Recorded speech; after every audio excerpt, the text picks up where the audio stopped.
Hi guys, and welcome to Learn Extra Live. It is the grade 12 show and it is Maths Lit. And don't get too excited guys, look who's standing next to me. We haven't seen this face For a while. For a while. Welcome John, how are Hey, you? it's great to be with you guys. I know that I don't always do Maths Lit, but guess what? Peter's away again. I don't know whether, I was going to say I'm so glad, but I know he's going to watch the show later and he's going to come and pinch me next week. Yeah, but you know what? He did say, I must say hi to you, and I must say hi to all the learners out there. Guys, if you're down in the Western Cape, look out. Peter's on the streets. He's stalking you. He's coming to see exactly what's going on. And you know what else? He's left some jokes. So maybe we'll get some jokes in a little while. I might not tell them as well as Peter can, but we'll be there for you. Guys, maybe you want to send Peter a joke and I'll BBM him after the show as well. I think so that's a good idea. Get him on the page and give us some jokes for Peter. He needs some cheering up. He's on holiday down in the Cape. He's staying with his mother-in-law, so he'll definitely need some cheering up. Yeah, they all know about his mother-in-law, right? Yeah, no, right? for sure. So what are we chatting about today? Okay, guys, I know that there's some of you out there that are starting your prelims very soon. We've got a lot of that on the page. And I've seen that. So what we thought we'd set up is some revision preparation for prelims. And today we're going through best way to prepare for a prelim is to go and do some past exam papers.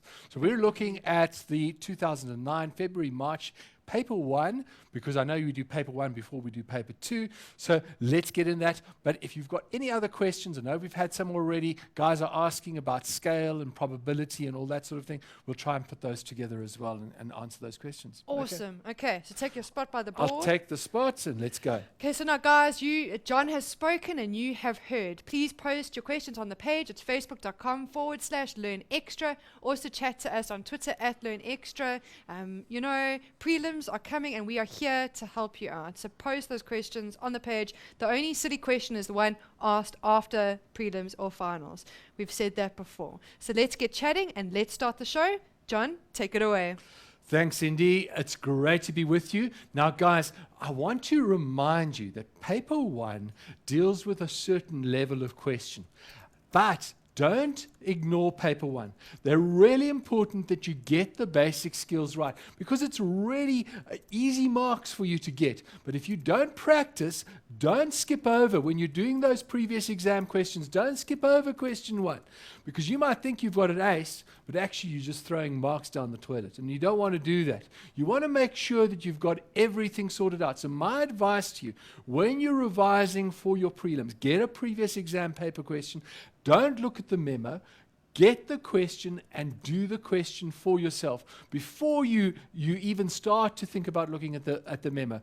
And work according to time as well. Don't spend too long. You need to make sure that you get all the answers sorted out. So we're going to go through some of the basic questions and then we'll move on to some more difficult questions from this particular paper. We're looking at the 2009 February, March paper. So if you want to download it, I'm sure you can get it on the internet. Go to either our website or go to education.gov and you'll find it there. You can download the papers. So let's go. First of all, here we go. Question number 1 says, do the following calculations and show all your calculations in full. So it's very important. It says, don't skip this step. Show all your calculations in full. So we're going to be a bit tedious here. We're going to say, write 47% as a common fraction.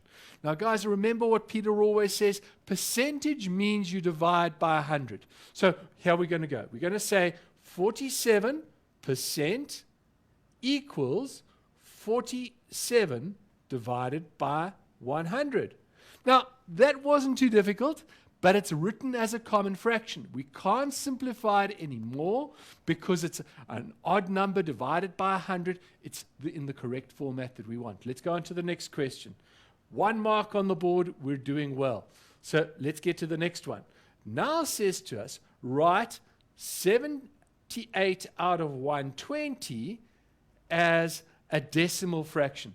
Now, guys, here you might think, well, let's be smart and let's cancel down.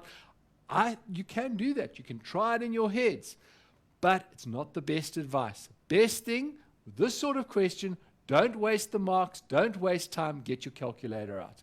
So let's make sure that you've got your calculator in front of you and let's get it out. Let's make sure that we've got it sorted.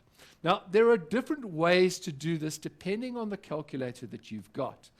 please make sure that you write in the question exactly as it is on the paper. Because if you write a different number, even though your calculations might be correct, you're not going to get the full marks here. So how are we going to do it? If you've got one of these sort of calculators, you've got the fraction button, which is really nice, and you can put in 78, and then you go to the bottom part, and you're going to type in the 100. And we type in the 100, or sorry, it wasn't 100, it was 120.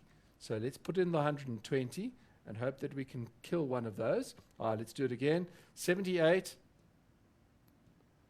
do the bottom line, 120, and we want it as a decimal fraction. We're going to say equals. Now you'll notice that it gives it to you as an answer over here as 13 out of 20.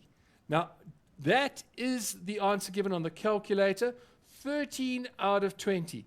Is it the right answer? Well, it is true that they are the same fraction, but it's not what the question has said. It didn't say give it as a common fraction. It said give it as a decimal fraction.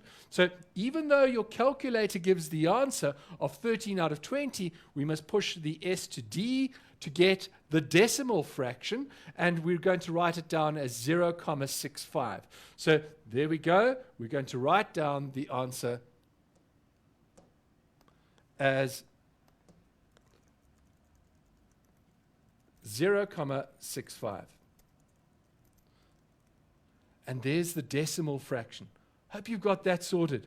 Now, of course, some of you are saying, but my calculator doesn't have this special fraction button. That doesn't matter. You can type it in just as normal. So I'm going to just redo that to make sure that you can see that. If I didn't want to use the fraction button, what I'm going to do is I'm going to do exactly the same. Just simply say 78 divided by 120, get the answer, gives me the fraction as well. Don't write that down as my final answer. Change it, 0.65. Got it? Hope so. Let's move on to the next question. So the next part of this question gets a little bit more interesting, but you'll notice it starts to increase in marks. It's now for 2 marks. What does it say? It says simplify 1.2 meters, 1.2 meters plus, and then in brackets, 23.5 meters times 5, and then minus 4.7 meters. Now, what they're really trying to check here is that you remember BODMAS. Remember, we start with what's in brackets, then multiply, then divide, then add and subtract. If you've got a calculator like we've got, one of these fancy ones, that you can write it out, then you can write it out as it's given, and it's going to work it out for you. Obviously, you can't put in the units, but we say 1.2 plus, then open the brackets, 23.5 times 5. Now the calculator will do that part first. Then the next part of the question said minus 4.7. Minus 4.7. If we push equals, it gives us the answer of 114 exactly. Now I'm going to write that down, and then I'm going to show it to you how you would do it if you didn't have this special calculator. 114 meters. Okay, so if we didn't have the calculator that does it for us, that obeys the rules of BODMAS, then we'd have to break it apart into parts. You're just using a simple calculator, simple screen, just with the 4 operations on. What are you going to do? This is how I would set it out. I'd say, what part am I going to do first? Well, clearly the brackets and the multiply, that's my first step. So I'm going to do that first. I'm going to say, let me do the brackets and the multiply first, step 1. I'm going to say, let's do 23.5 times 5. So I'm going to ignore what was on my calculator previously, and let's put that in. 23.5 times 5 equals, get the answer in full, 117.5. Don't panic, write down the answer. 117.5. Right, what was the next thing that we had to do? Well, we can either on this question, we can either do the addition part or the subtraction part. I'm going to, for step 2, do the addition part. So I'm going to say, step 2, I'm going to add, because in BODMAS, it's add and then subtract. So I'm going to take that answer, and I'm going to add 1, 2. So I'm going to say 117,5 plus 1, 2. Now, the reason I'm writing it out like this is it did say to us that we needed to show our full calculation. So that's why I'm doing it like this. I'm showing you exactly what you need to do. Okay, so we go back to the calculator. There was my answer, 117,5, and I'm going to add 1, 2. 1, 2 in the correct order. My answer for that gives me 118,7. So 118,7. Sorry, 118,7. And that's correct. Now, what's the last part? We mustn't forget it. It tells us that there is another operation we've got to do. We've got to subtract this part. We've got to subtract 4, 7. So step 3 is my subtraction. So I've got my answer, 118,7, and I'm going to subtract 4, 7. Now, don't think you can do this in your head. You might be able to do it in your head. Good exercise to try, but don't rely only on your mental capacity, because maybe you've done it quickly and you get the wrong answer. Always check on the calculator.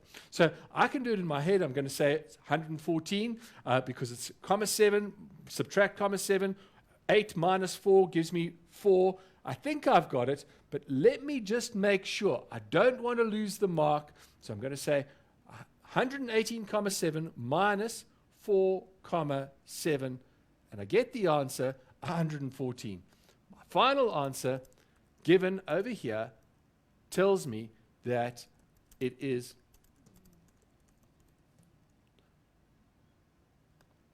114.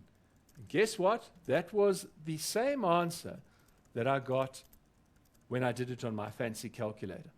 I got the same answer. I've been able to check it. The thing that I've shown you is that you've got to show all your working. And I hope you can see how to do that. Each step is shown. The first step that you do, the brackets and the multiply, then the addition, then the subtraction, and you would get full marks for that. You won't lose anything. Okay, let's move on. Next one. Here's a one that's a little bit more, might be off-putting, but guys, don't panic. It's not time to panic when you see fractions and things that are cubed and square roots. No, this is easy stuff. You can do it. You've got the help of your friendly calculator.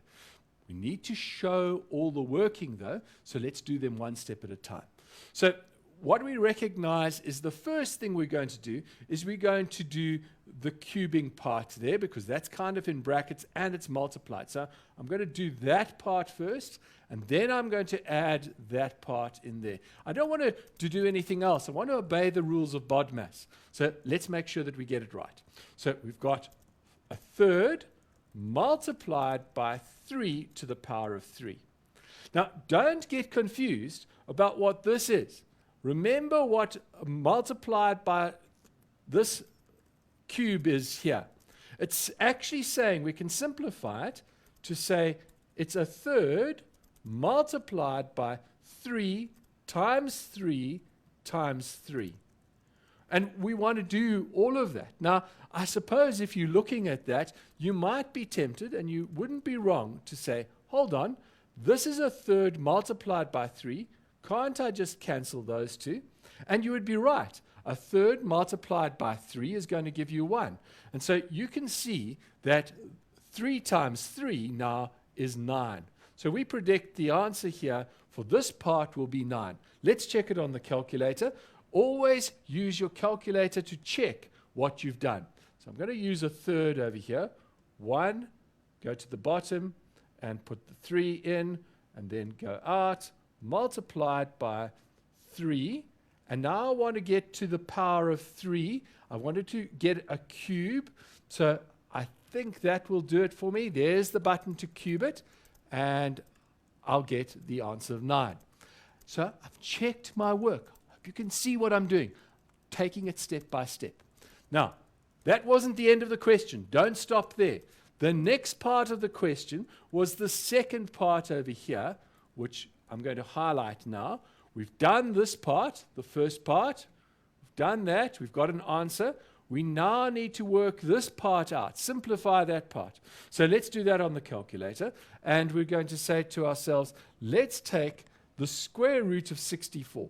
So we're going to write down square root, we type in 64, and we get the answer of 8. Even if you knew 8 times 8 is 64, so what's the square root of 64? And you thought you knew it, check it on the calculator. So what we're going to say, write down the part that we're missing there.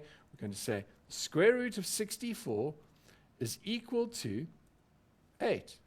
Now, what do we have to do to these two parts? We've got to add them together.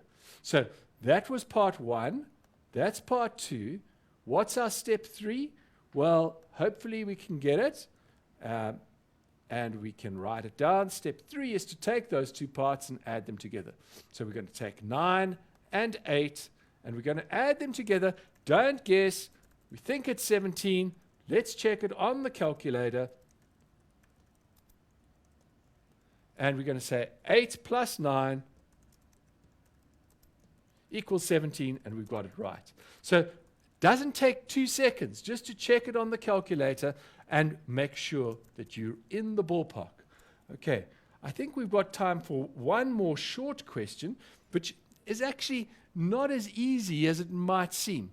But I think it's really important that you do revise this sort of thing, because it always does come up. Calculate 14% VAT, can get asked on VAT. 14% is the rate of VAT on 24,650 Rand.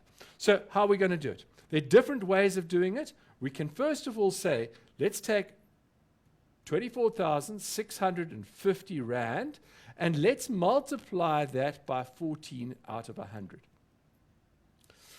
So that will give us, using the calculator again, clear it, 24,650 times 14 divided by 100, and I've just done it out like that, and I'm told the amount of VAT now, 14%, is 3,451.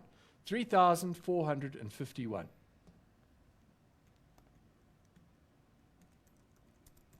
$3,451.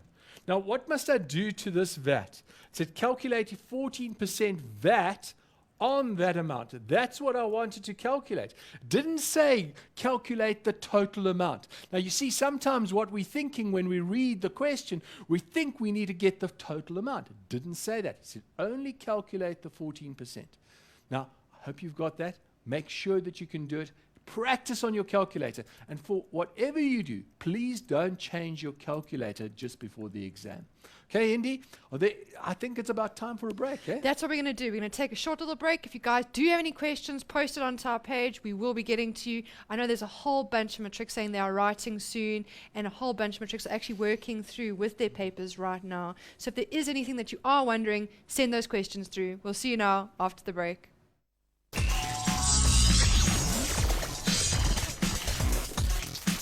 Hi guys, and welcome back to Learn Extra Live. Grade 12s, we're having such fun here on the page. We've got some awesome questions coming through, which means you guys are learning more, learning extra, and you're paying attention. I like it. Okay, so now this question, I've gone through it with John in the break, and I think we're going to give it a little bash now. Well, what we're actually going to do is I'm going to read it out, and then we're going to be posting it as a challenge question. So now this question is from Mkate Kao, and she says, if the 18th of May 2012 is on a Monday, what is the probability that the 19th of May is on a Tuesday? So what I'm going to do, John, is that I'm going to post this question, and I want you guys to work through it together, and let's see if we can actually start working through it with John afterwards. What do you think, John? I think that's a great idea. Guys, welcome back. Let's just get those details in case you didn't get them, in case you're not on the page. Let's make sure that we've got it right. We said the 18th of May 2012 is on a Monday. Is on a Monday. now what we want to know is what is the probability That the 19th of May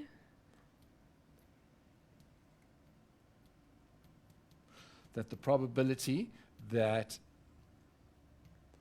19 May 2012 is on a Tuesday.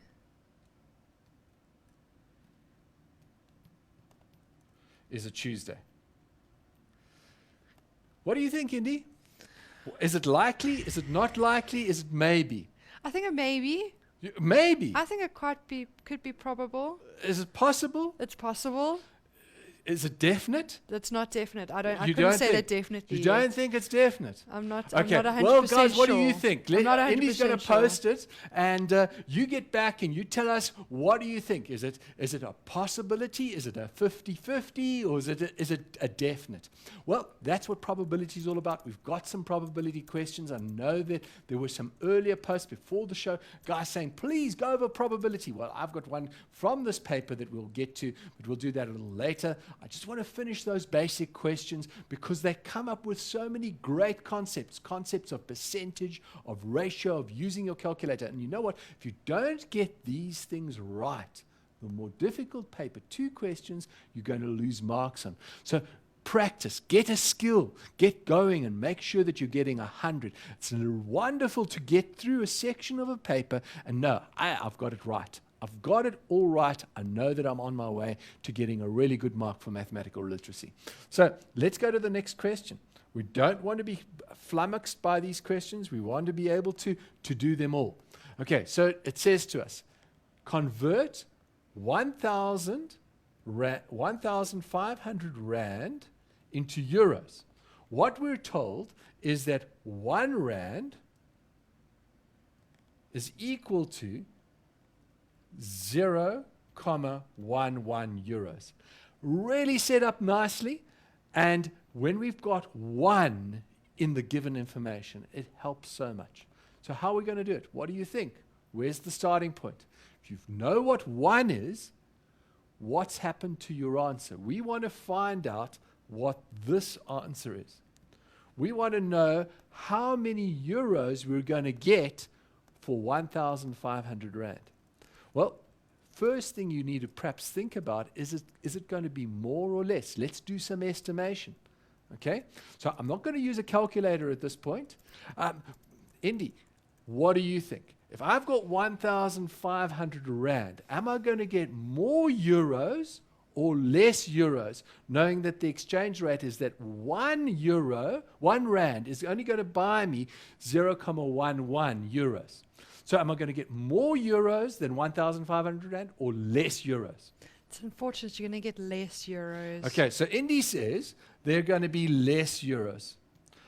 I'm hearing in the background, and I'm not sure if this is really right, but our director in the background, and the guys in the background crew are saying more. More? More. I know they'd love more, but I don't know that that's right. So we've got people saying more. Now, Indy, let's have a look at it. You said less, okay? Now, how much less? Okay, can you estimate? What do you think you're going to get? If I offered you, let's do it this way. If I said to you, for 1,500 Rand, I'm going to give you 100 euros, would that be a good deal or not? If you gave me? If you gave me 1,500 Rand, Yeah. according to this exchange rate, Yes. I gave you 100 euros. Would that be a good deal? I think it would be. So would you settle for only 100 euros? Let me think about this. Why do I feel like I'm getting tricked here? Come, Let's Indy. say yes. You would like 100 euros? 100 euros for 1,500 Rand? Yes. Yes. You'd take that? No, I wouldn't. No, I No. wouldn't. What would you like? Would you like 80 euros? How much would I like? No, I would like 100 euros. I wouldn't like less euros. I want more euros. You want more euros? Yeah, I want more. And do you think that's a fair exchange? 100 or 80? 100. Is that closer to what you're going to get? Yes, I think If I so. said to you in my head, The guys in the background, James and the crew, they're saying, no, you'll get 150 euros. That's their estimation. Who do you think is closer to the truth? Is it 80, 100, or 150? I'm kind of starting to err more towards the 150 now. Come on, guys. What do you think it is? Hey, What do you think? What do you think, guys? What do you think? Remember, the exchange rate is 1 to 0,11. So then Okay. it would be 150. You think it's going to be 150? And you really hope that you're going to get 150? Yes. Indy, No, John, don't do that face. let's see. Shall Let we us work it see. out? Yeah. How are we going to work it out, guys? Remember that you've got to look at the ratios here. This exchange rate, you've got to have an idea in your head of what it's going to be like. Do you think Indy's going to be disappointed or she's going to be happy? Remember, she was prepared to accept 100 euros, but now she's saying she'd prefer 150. Yes, we'd all like 150, but the bank's not going to give us 150 just because we've got a pretty face. No, they're going to go on the exchange rate. So when you get a question like this, you need to do a quick estimation. And this is how I suggest you go about it. Before you do the calculation, you say to yourself, okay, the exchange rate is 1 compared to, in euros, 0,11. Okay? So now, this is how I think about it. I say to myself, roughly, what have I done to the 1? What did I do to the 1, to that 1 over there? What did I do to the 1? That 1, to make it get into that stage over there. Now, if you do it in your head, can you see that what you've done is you've basically divided by 10, roughly. We can ignore that. We're just doing an estimate. So for every 1 rand, you're only going to get a tenth of a euro. You're only going to get 10 cents. So if I had 1,500, then I estimate, guys, this is my estimate. My estimate is, what did I do there? I divided by 10. So I'm estimating that I'm going to get about 1,500 divided by 10. 150. 150 euros. Okay, but remember now, in our estimate, that estimate might not be accurate. Why? Because we just divided by 10. We forgot about that little bit there. So actually, that little bit might make this less. Let's work it out now. So I hope you can see that when you come to mathematical literacy, it's all about using your skills, playing with numbers. This is something that you can do. When you're walking down a shopping center and you look at the exchange rates, ask yourself quickly, well, so for 100 rand, what am I going to get in dollars? What am I going to get in yen? Practice it. Look around you. You can see it on the TV news every evening if you're watching the news, or in the newspaper. Just be familiar with the exchange rates. Practice and see But it's that you very can do it. important in real life. It's I very mean, important.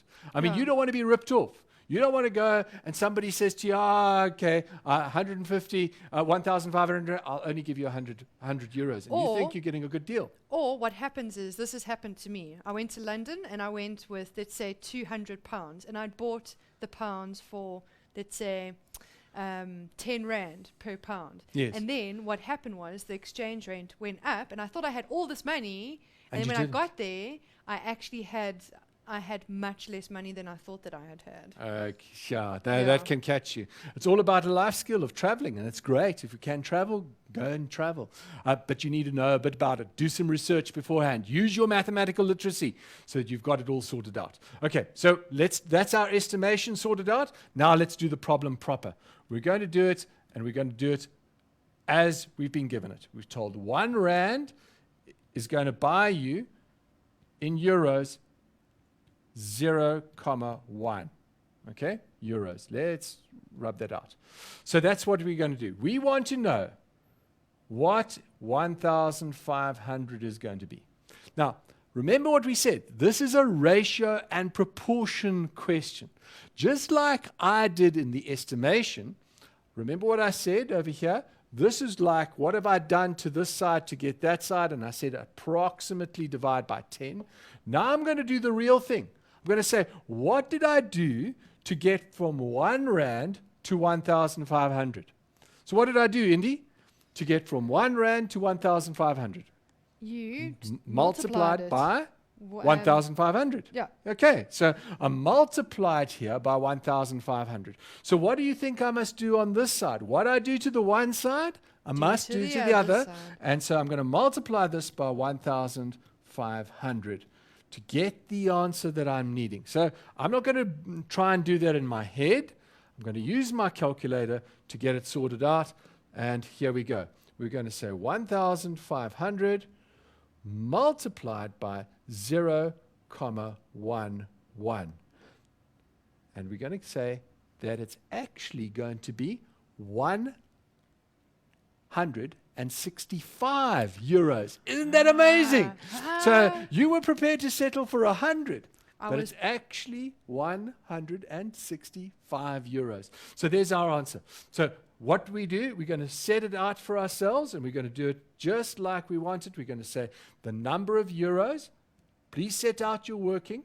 So we're going to say the number of euros is equal to the exchange rate, which was 0,11 multiplied by the 1,500, and we're going to get that turns out to be, in euros, 165 euros. Got it? Yeah, and welcome. Well done to Tabile, who also he got the right answer as well. Excellent. So that's well fantastic. done. Guys, I hope you can see what's going on here. In these basic questions, there are two things I want you to remember. Keep your wits about you, read the question carefully, and make sure that you're using your brain as well as your calculator. Check your working all the time. Okay, time to move on. Let's go to the next page. And here we've got a really nice question. I love this question. This sort of calculation, again with percentage. We did one similar to it a little while ago when we were calculating the percentage of VAT on a number. Here, it tells us something else. It tells us what they want is increase 1,250 by 24%. Okay, now guys, here there are two ways of doing it. And I want to show you both of them. You can use the two methods to check yourself. Whenever we're increasing by a certain amount or decreasing by a certain amount, we can do it in one step or two steps. I'm going to start off by doing it in two steps and then show you that they actually are the same. So the first thing I'm going to say, well, let's do the same as we did before. Let's calculate step one. We're going to calculate 24% of 1,250. Let's do that. So that shouldn't be too difficult. We're going to say 24 divided by 100 multiplied by 1,250. Put it into our calculator, and here we go. We're going to say fraction button, 24 divided by 100 multiplied by 1,250, and that gives us 300. That's not our final answer, so please don't think that's your final answer. We're just going to write down the answer, though, and we're going to say, that is 300. That was just the amount of increase. So it's got to go up by 300. 24% of the total. If it had said decrease, then we would subtract it from the total. We know what the total is, 1,250. We're going to add 300 to the total. So step two is to say, right, now let's get the total. And we're going to say, what was our original amount? 1,250 plus 300. And I think you can see that that's going to give us, if I estimate, it's going to be 1,500 500. 1,550. Let's make sure that we've got that right. Check the calculator. And we're going to say plus 1,250. And we get 1,550. So we've got it right. We've got the right calculation. We've done it in 2 steps because remember it said increase, it must get bigger than what we started. If it had said decrease, we'd subtract it. So we've added the 2 things together and we've got the answer. But there is another way of doing it. And we can shortcut the way of doing it by doing this. We can say, if I was not to increase it, I would keep it the same. Then I could, instead of multiplying by a percentage like 24 out of 100, I can multiply it by 100 out of 100. 100 out of 100 is 1. 24 out of 100 is 0.24. So instead of doing 24 out of 100 and then adding it to the 1, I could multiply straight away by 1.24. So that's what I'm going to do just to check the answer, and I'll show it to you. So the 1 is the total amount. The 24% is the 0.24. 0.24 is 24%, multiplied by 1,250, and you can get the answer. And you can see it's exactly the same. Okay? I hope that that just helps you to do a quick step in calculations. It's very useful. If you're calculating that on a total, multiply by, not 14% and then add it to the total, just multiply by 1.14 and you've got the answer. How about that? That's amazing. Thank you, John. Well, I think that we've come to the end of question 1. Yeah. After the break, we'll go back to that probability question and we'll do a few more. Fantastic. Okay, guys, what we're going to do is we're going to take a break. I see a whole bunch of you have actually started working on Makatkals. Sorry, that name. You're going to have to let me know how I should say it. Let me know, lady. So there are a few people that have actually started putting down the answers, about 10, and I think there might be a few correct ones in there. So keep on working on it, guys. John will be going through it after the break. See you now.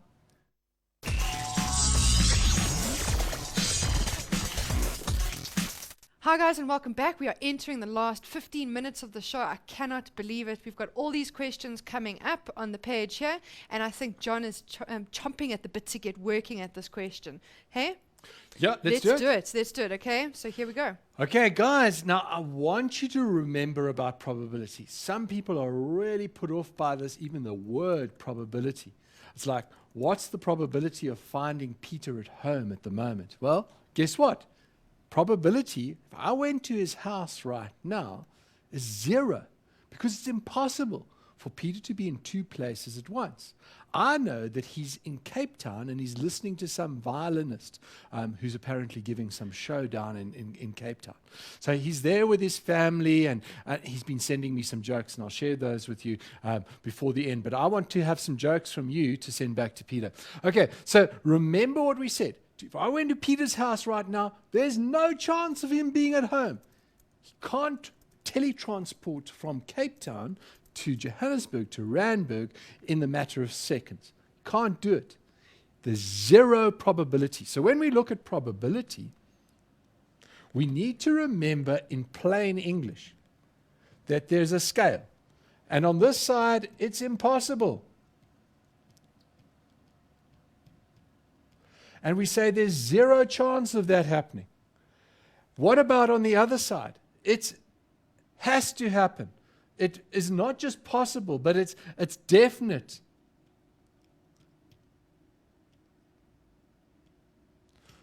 Definite.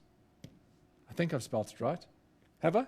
Definite? Mm-hmm. Okay, so there we go. We say the probability of something happening that's definite. We know it's a certainty. The other word for definite, certain. It's certain. There's no risk involved here. We know that it's going to happen. It's certain. As much as we know about anything about the future, we know that this is certain. We say the probability is 1. Okay. Between the impossible and the certain, there is the chance. Between there and there, there's something that we call chance. Is there a good chance? Is there a poor chance? Is there an even chance? And we come up with words like 50-50. Someday it will be raining, someday it will be sunny. One day when you flick a coin, it will land heads up. The next day when you flick the coin, it will land heads down. 50-50. We can write that as a fraction of 0.5. So probability has these words and it has a scale. We need to understand it. But it's about what's the total possibility and what's the chance of it happening as a fraction. So if we know that 50 times out of 100 we're going to get tails, then it's 50 out of 100. 50 out of 100 is 50% or 0.5.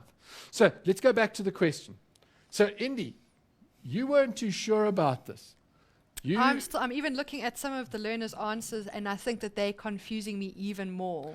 We're all kind of like sitting on the fence. You're sitting on the fence. Yeah. Remember the year here and the year here is the same. Somebody has, I don't know if it's a clue. She said something about a leap year. Is that going to have anything to do with No. anything? Oh, okay, The good. year Okay. here and the year here is the same.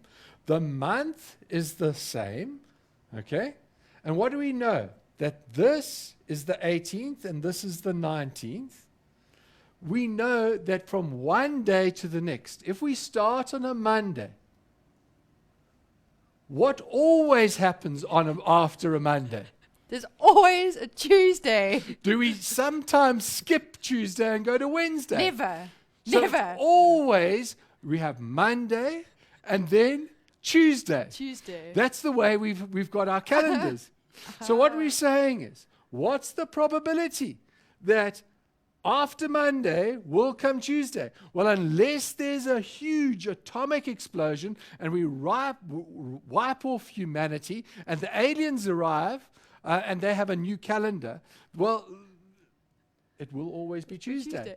Monday, after Monday, you will always get Tuesday. You know what my problem is always? I sometimes read questions and I think that's too simple. I think there's no trick. There's no trick here. There's no trick. So if I had to put it around this way now, okay, so remember what we said about impossible and definite, certain and not. If I said to you, the 19th of May, 2012, what is the possibility, the probability that it will be a Saturday, knowing that the 18th of May was a Monday? What's the probability that the 19th of May will be a Saturday?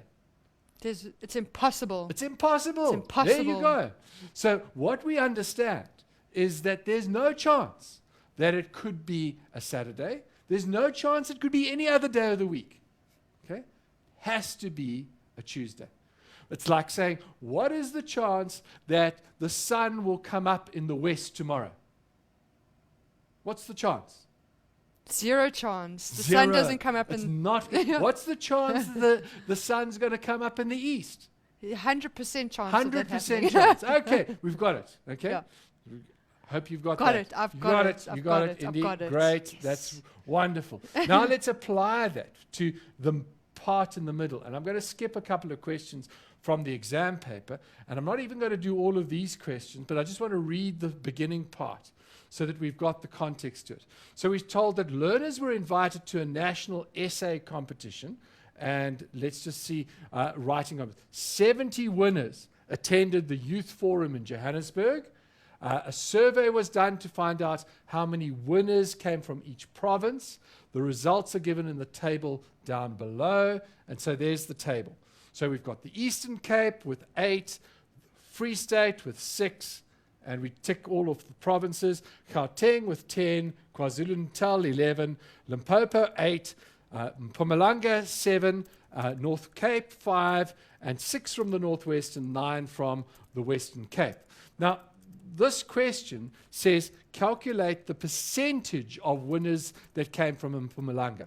So out of the 70 total, okay, what was the percentage of winners that came from Mpumalanga? I look over here and I see it's 7 out of 70, and I want that as a percentage. So to do it as a percentage, I multiply by 100 over 1, and using my calculator, I'm going to say do it the long way. 7 divided by 70 multiplied by 100, and I get 10 as my answer, and that's equal to 10%. Because I've multiplied by the 100, so I must say that that is 10%. Let's just get the pen working here. Doesn't like pink for a reason. Let's try a different color. It likes green. 10%. Okay, we've got that. So here we go. We've got 10% of the learners that come from Mpumalanga. Okay, I'm going to change the question around. That means 10 out of 100. There were only 70, so it was 7 out of 70 were from Mpumalanga. What's the probability if I put all of the winners' essays into a hat and I had to select one? What's the chance that the person that I selected by random selection would come from Mpumalanga? It's pretty good, right? How many? 10%. How many? 10%. 10%. 10% chance. That's the Well, chance. It's 10%. It's 7 out of 70. It means that it's 1 in 100. Okay?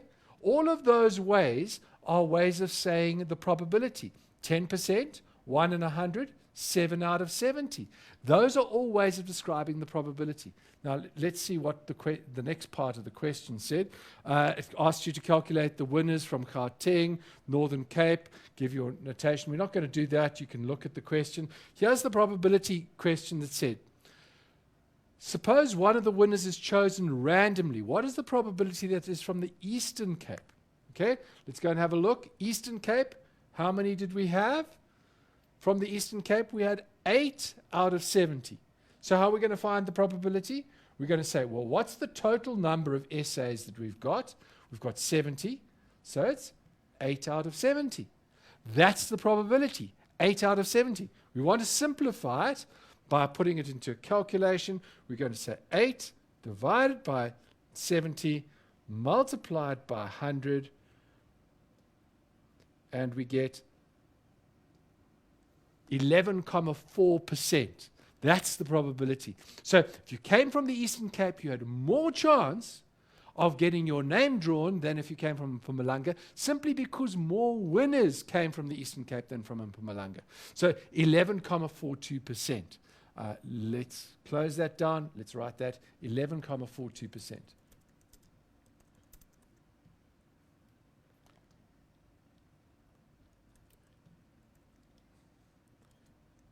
11.42%, not helping me tonight. Okay, let's have a look at the next part of the question. And so here is the next part. It says, suppose the winners are chosen randomly from the probability. What is the probability that the learner is from the Eastern Cape? We've discussed that. In Mpumalanga we discussed. And here's the next part of the question, which says, from South Africa. What do you think, Indy? Where did these learners come from? They came from South Africa. the 9 provinces. Exactly. So it'll be What's 100. 100%. The probability is going to be 1. Or 100%. Those are the two ways. Or 100, or sorry, let's do it as a fraction. 70 out of 70. Okay. Okay, guys, I know that was a question that we had before the show, and people were asking about probability, and we've answered that. There was one more question that we had that isn't from the exam paper that I just want to go over very quickly. And I've adapted a question which was, somebody reckons that they're not sure about house plans. Now, I didn't have a complicated house plan question to get you. I've just got a kitchen plan, and we've used this in a previous lesson, I think even last week, and I've just pulled it forward, but I've changed it a little bit. So here we said we've got a floor plan of Tembi's kitchen, and we've told that that distance is 15, and that is 22, and this distance over here is 7, and the important thing is that they give you the scale. Okay, and they now say to you, what you've got to do is you've got to work out the perimeter of the kitchen in meters. Hey, that's quite tough. this is the type of question, if you're given a floor plan or a house plan, you can get asked to measure using a ruler. Now, if we had to measure on the board, it's not that easy. So you can get asked to measure what's that distance. Use your ruler carefully, measure it accurately, and you'll be able to give an answer. But the important thing, and the most important thing, is to be able to work with the scale.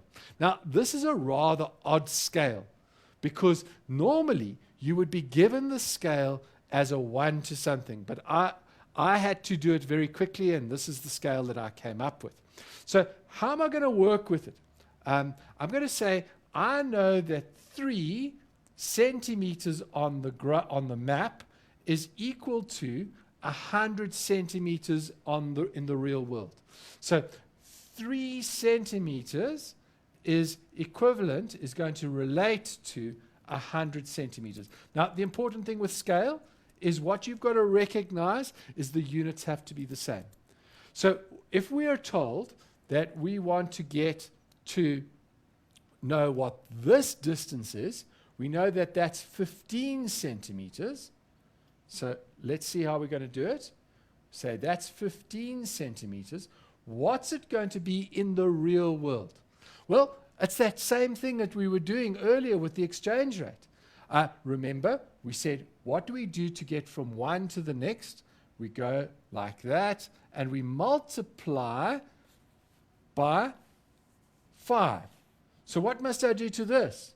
I must multiply this by 5 as well. So the 100 multiplied by 5 gives me 500.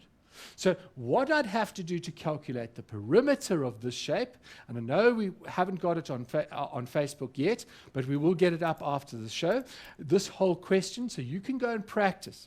I've just done the one part of it.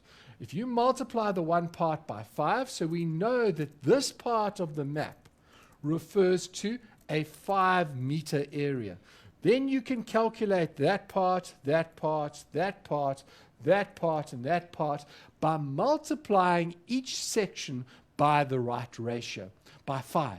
And then you'll be able to add them up and get the perimeter. Okay, Indy? I think we're about done on today. It's been really great being with you. Last thing for today, Peter wants to know what's green and hangs from a tree. Well, what do you think?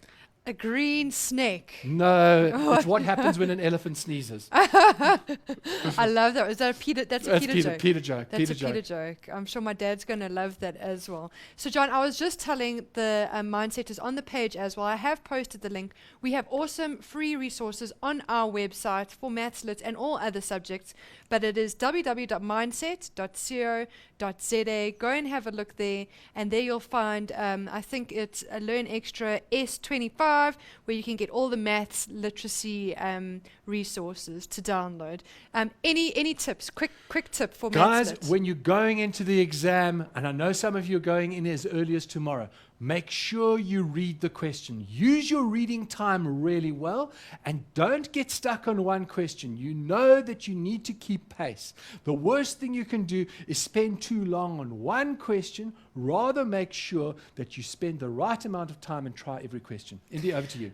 Fantastic. So, guys, good luck for your prelims. We're behind you. If you do need us, we are on the page. And thank you for such an awesome show. See you same time, same place next week. Bye, guys.